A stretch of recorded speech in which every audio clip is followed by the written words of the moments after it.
Hello! In this video I will show you how to install ChatGPT Widget on Redmi Turbo 4 Pro.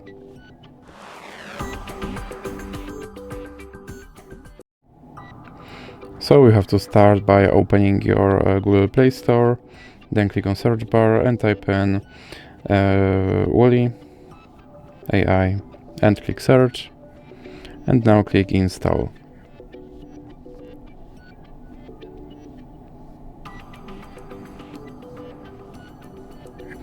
Now click open, then click on this button to skip introduction and click not now. Then click open permissions, select the AI assistant and click here to allow this app to display over other apps. Then you can go back, and now we can go back again.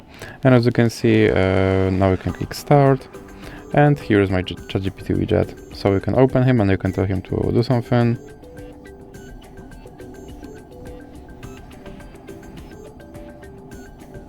And as you can see, he responded. And if you want to remove him from your screen, simply drag him into the X icon in the middle. So that's it for this video. If you liked it, please remember to leave a like and subscribe.